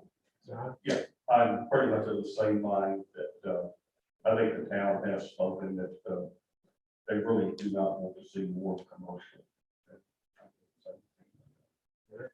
That's the feelings of the people, yes. I tend to side with Jim Roberts that this business is too close to residential area.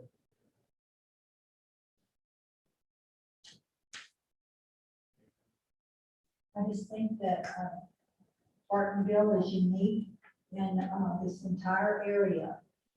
We're all familiar with how Argyle has changed so drastically because they didn't stick to their land use problem. I think that this is important for us to keep this for the RE2 and the businesses for the 12 acre. I'm not in favor of that. Okay, we need to make a motion. Still a public hearing, Mr. Chair. So public hearing is closed at 8:46. Can I say one last thing? Sure. I appreciate the feedback and I think that if you act on these each independently tonight, you're going to create a no man's land between rural business and residential because of the way the legal descriptions are written. And what I might suggest is that you postpone the decision to a date certain to give me an opportunity to visit with the landowner to see whether they want to withdraw the application entirely or revise it to bring it back as RE2 only. That would just be my request. It's obviously at your. We need to, either you need to withdraw it now, and correct me if I'm wrong, or we need to go ahead and vote on these charges. I can't request a postponement. There's an option to postpone if you want. Okay. Well, the difficulty is on the flats, not the same for zoning. So postponement is an option.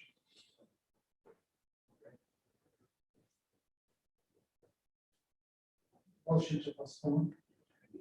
Second.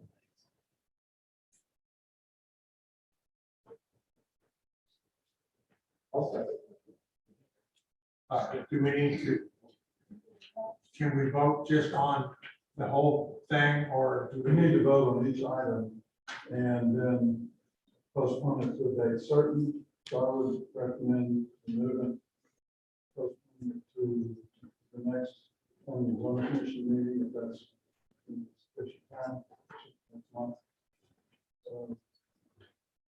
I want to ask, see if that's. Sufficient time. So, Hold on. That will be June 2nd. Next month's meeting is June 2nd. so on item number 2, Excuse me, we did not vote on Harry's motion. well, we need to postpone each of the items. Right. But we didn't vote on whether we wanted to postpone. That was his. Procedurally, the next, what we need to do is Harry, you need to, want to amend your motion to say June 2nd, postpone the item number 4 to June 2nd. Yes. And then before I motion to postpone item 4 to the next P&Z meeting on June 2nd. All in favor? So we need to make the same motion on item number 2. that. On item number 5. Your motion? I make a motion that we postpone item 5 to June 2nd meeting. Second, Second. all in favor?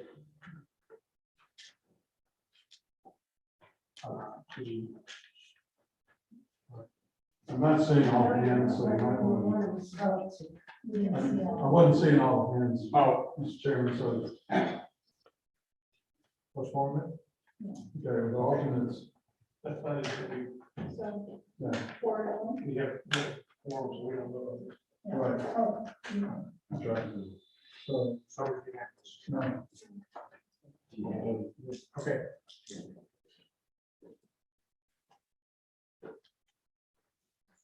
So do we need to do the same thing for item 5? he was just there. So number 6 is next. Okay. A motion for item 6.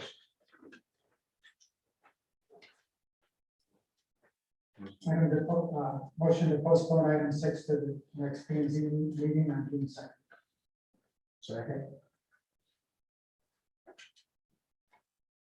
I'll second the motion. All in favor?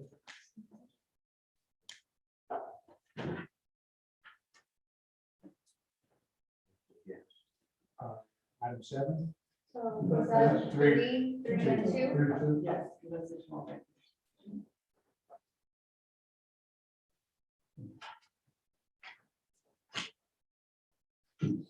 Next to the item 7. Okay. Motion for item 7.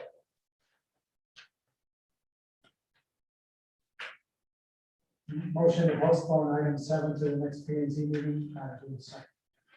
Second. Okay, I'll second. All in favor?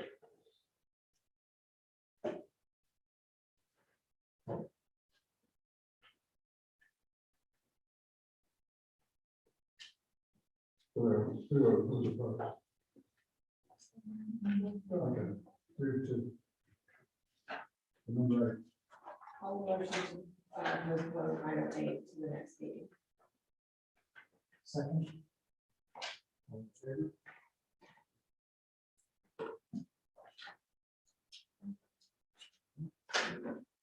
Anything else?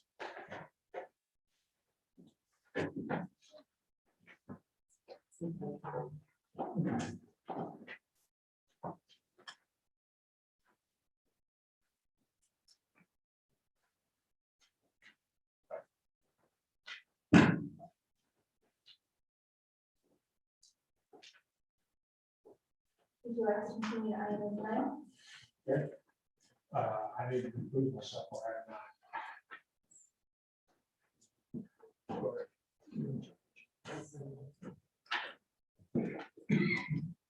Okay, item 9 is a public hearing to consider recommendations to the town council regarding an ordinance to change the zoning designation for a 20.26 acre tract of land in the town of Bartonville, Texas, from agricultural district to residential estates to RE2.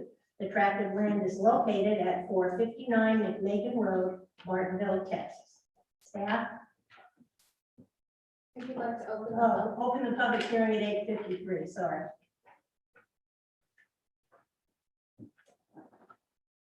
So the applicant has requested to rezone 459 McMakin from agriculture to RE2. This request is in line with our town's future land use plan. If approved, the applicant intends to replat and subdivide the lot into 2 acre minimum residential lots.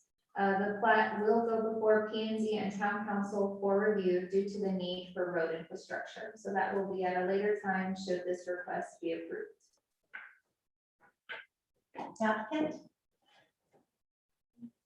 If you'd like to add anything, if you'd like to introduce yourself and just state your address. Sure. Greg Mills, address is 1201 Knox Road, Keller, Texas, 76262.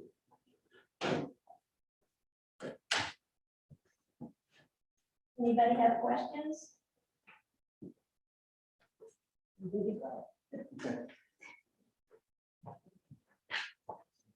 Okay, questions or comments? Close the public hearing at 8:54. There's no, frontage on the road, right? I will check that. That's what you did. To divide that into 2 lots. Yeah, 20 acres would be more than that. Oh, Yeah, so it's a 20 acre lot I and misread that. they'd like to rezone it to RE2. If it's approved later in the process, there will be a plat presented to y'all and we'll have to, the applicant will have to put in a road through the middle of the lot in order to meet the street frontage requirements for the residential lots. This Any is, other questions? this is in the RE2 zone for the future land use plan, now, correct? That's correct. Do I hear a motion? Can I say something real quick? Yes, Your would you like to Zoom, introduce sure.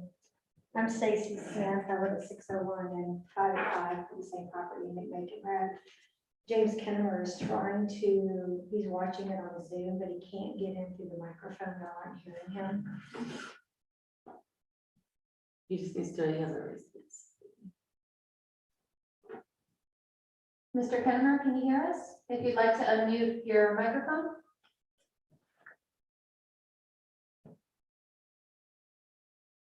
Stacy, thank you. He tends to be. Mr. Kennemer? Can I play it on the cell phone? No, he's unmuted now.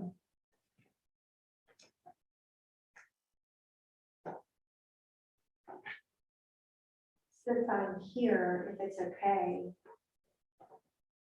to, I don't know the all the proper, maybe I should come in and talk, but a lot of us have some concern about this property being developed because it is in a lower, there's a lot of water and marsh that sits there, and including Mr. Kennemer, there would need to be just even start a retention pond, if any development was put in there to be able to capture this water. On top of, you have old gas wells. So as you guys probably know, looking at studies, there's a lot of danger putting structures on top of old gas wells, and you want to leave enough room for a rig to get in there if you have any sort of leak, methane leak, gas leak, whatever it is. On top of that, just the traffic alone, if you took the minimal studies of 8 or 10 houses and each house only had 2 cars being at a minimal, and you assume those cars only went in and out twice a day, you're already looking at just a lot of traffic. I mean, my house alone has, with 4 kids, has cars going in and out all the time in traffic. So there's a lot of concern. I have spoke with a lot of the residents, and I know that there's a lot of opposition against this, just not enough time for everybody to get together. So, anyway, I'll talk there, but I hope that we look at this very carefully. I'm sorry, I didn't catch your last name. Smith. Smith, 601 McMakin Road? Yes. Thank you. Stacy, I'm sorry, did you sign one of those papers and then I didn't recognize you during the public hearing? this paper? Yeah, that's why I didn't know. So anyway, I apologize. I didn't call on you during the public. You're okay. I thought you spoke up. And can we ask a question, just because a lot of us don't know, if, Hang on a minute. Can I reopen the public hearing, Jim? Yes. I reopened the public hearing at 8:58. Sorry. That's okay. when we as Bartonville residents are concerned and they possibly oppose to something like this, what is the, like, is there a number of people that need to be together or a percentage of people when you have an opposition? How does that work?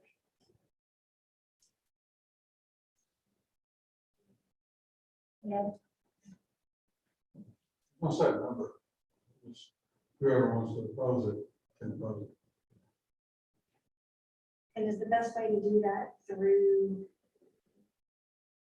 So Submitting a public comment stating that you oppose it. That public comment card, when you fill out your information, you note which item you're here to discuss, and you can mark whether it's in support, opposition, or I believe you can also mark if it's just a comment or question.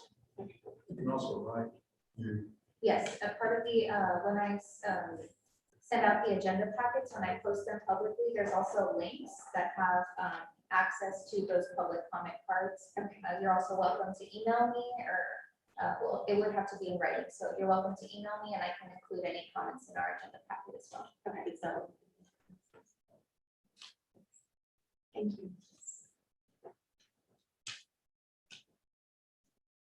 Anybody else that didn't get a card in that would like to speak? I'd like to say something. Yes, as long as we're back open. Sorry. I didn't have a card either.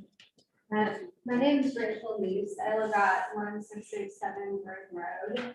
So my property line pasture runs along the Lincoln, and I'm catty corner to this potential development. And across the street from Stacy, and the way that you've been up, been on McBacon, that hill that comes down, it's already quite a bit dangerous when you're headed north on McBacon. And all the water runs down that way, and my pasture, my horse pasture sits low and drains down that way, like what she was saying. And her ponds there will overflow and flood that pasture next to it. So we're really worried about the drainage backing up these homes that fronts that property. Mr. Pinmer, his son, also has a house very close to that. For me as well, my biggest concern is the traffic on McMakin. I'm sure you guys are aware of that, but the amount of traffic that we're getting as cut-through traffic, I'm really concerned about adding more homes and a turnoff there that would potentially be quite dangerous for me. And they're horse people, I'm horse people, and I just was trying to drive the eighth of a mile or ride my horse to Bartonville's store, and I was taking out the 4 cars the other night. And so that's what I love about this town. I love, so many good things about it, but I think that if we can just be really smart about all the questions of this tract of land posing kind of potential dangers to our area of little homes there. That's all I have to say.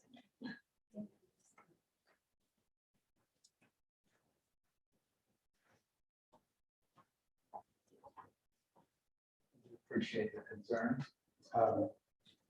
However, we've taken the runoff situation in consideration. We have a 1.62 acre area of this property with retention area for all the runoff that would be on there, which is almost equivalent to the amount of concrete that we would have. So it would take almost a no type of paint to do anything more than the runoff that is there right now.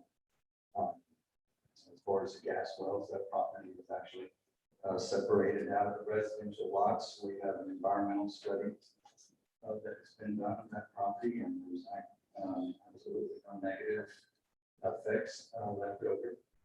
So all I can say is we would be complying to all of the city requirements. As far as the land use, 10 lots would be approved for this 20 acres under the RA2. We're only submitting 8, which is, I think, goes right in with what Barton Bill is all about, 2-acre tracts. So,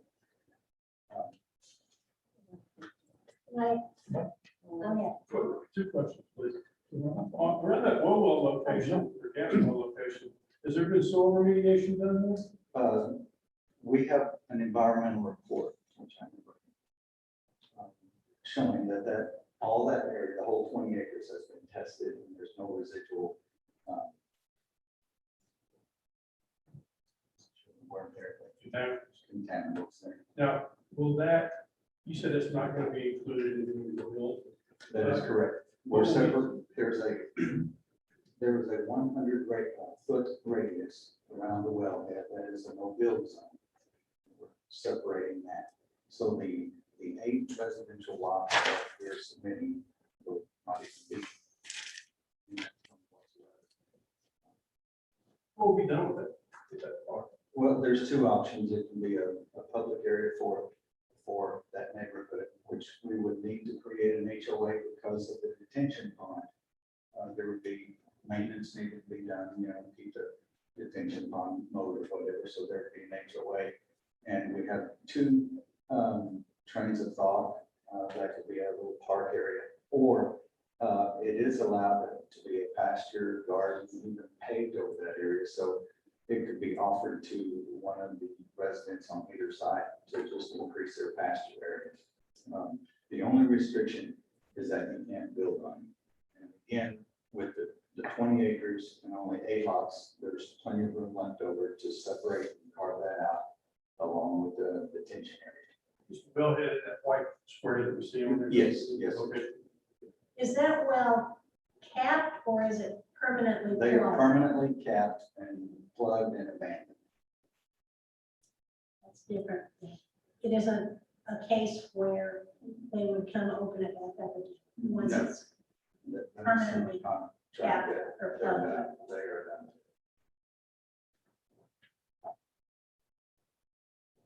Have you, maybe a little out of this, but have you already laid out 8 acres? Yes. Because how are you doing that and having put a road in there too? We submitted that actually electronically with our submittal, although I didn't see it on the agenda. I do have, I brought copies just in case of our potential, our conceptual site plan, showing the 20 acres of road, the well and the detention area, because it is a low area. We have 1.62 acres carved out to handle the runoff. Well, May I say something? I'm not on the list either.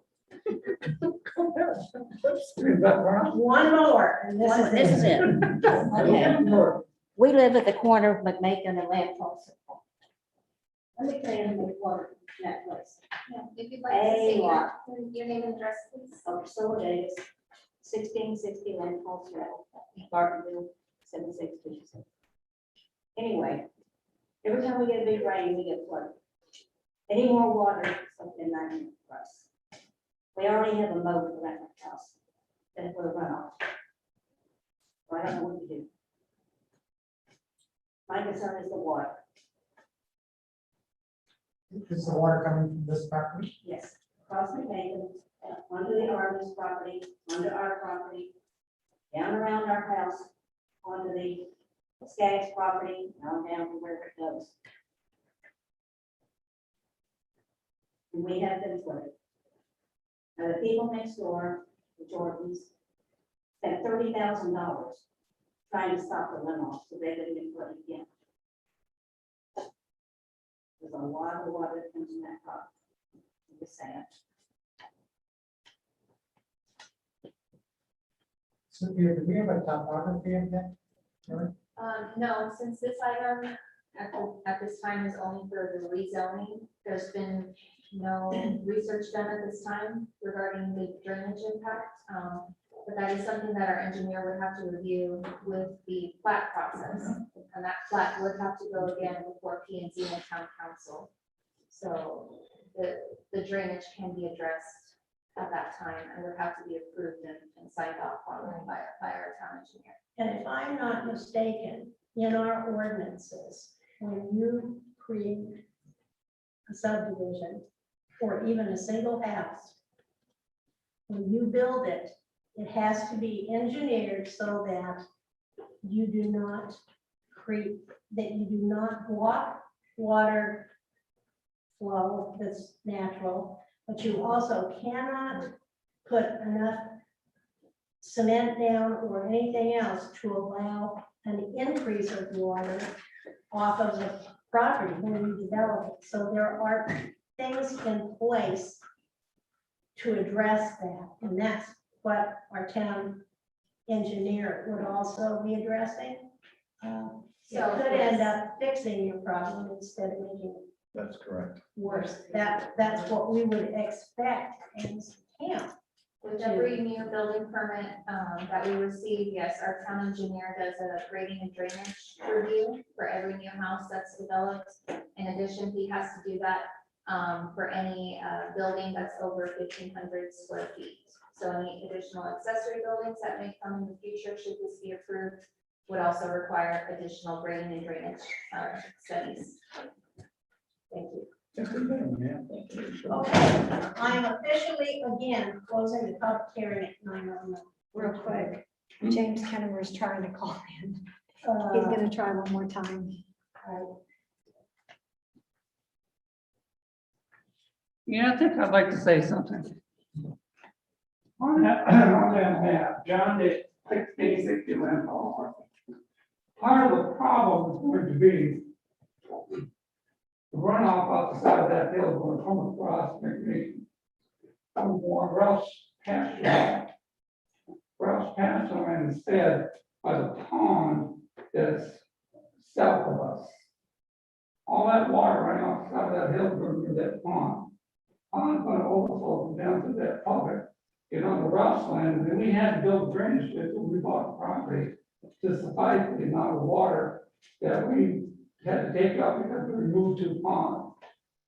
Last year, we got flooded because of the water coming off the side of that hill. I had to totally redo the drainage ditch. Now, the other problem we've got here, on the water being dispersed, that goes into a floodplain. And that water is now going to back up because the amount of water coming off the side of that hill is not going to be able to be dispersed correctly. So whatever, if you rezone that and put houses in there, you've got to make sure that they do something different with the water. Sir, If that water will come across the bank. it's time. We're done. Okay. All right. Do you want to? Again, those would be addressed. Should this be moved forward. Did we get Mr. Kennemer? Yes, he needs to unmute his phone. All right. When you wrote down closed at 9:09, scratch that out. And at this point, there will be no more public input except for Mr. Kennemer if we can get it.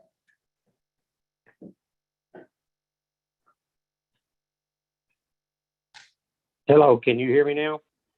Yes, we can, sir. Okay. This is James Kennemer. I live at 462 McMakin Road, Bartonville, 76226. It's directly across the street from the proposed RE2 rezoning. I don't know if anyone else has spoken other than the lady that lives on Lantana about the water problem. But right now, water comes off on heavy rains and it floods the probably bottom acre and a half of my property and goes over to the property next to me and then goes into that lady's yard that's on the corner of McMakin and Landfall. And that's been an issue ongoing for years. And if you add more runoff coming through there, then it's going to do nothing but make that problem even worse. Also, the the road there has got some issues on McMakin. And if more water coming in there, you're gonna have more issues on that road. So, I really don't have a problem with rural residential expansion, but I think an RE2 is too much for that area to be able to put enough retention area ponds in there to take care of the runoff. An RE5 would probably work fine, but I would not be for an RE2 there.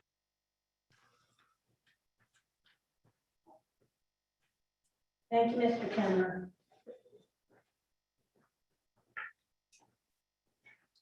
Were there any questions for Mr. Kennemer? And we close the public hearing at 9:13.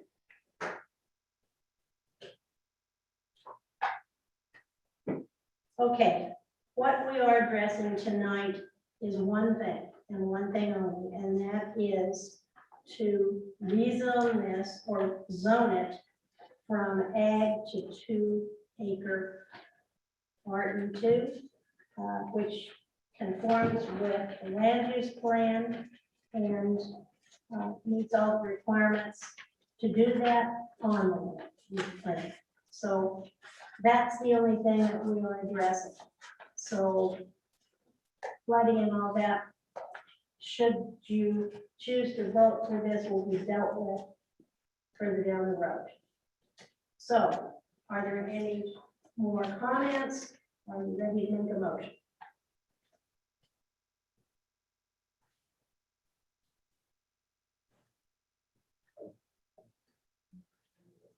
Okay. Can I have a motion? I motion to change it from ag to RA2. I see no problem with that because everything will be addressed later on. We have a second. Second. All in favor? Opposed? Motion carries. And at this point, are there future, well, we know one thing that's going to be on for the future agenda, and that's what was left over from, or carried over from tonight. Is there anything else? Between now and then, are we going to start having meetings for the equestrian issue we discussed last time? Yes, so regarding that, I will need to ask town council to see who the additional participant will be. Once I have an additional participant volunteer, then I'll begin coordinating for scheduling. Great. So if there is nothing else, we will adjourn the meeting at 9:16.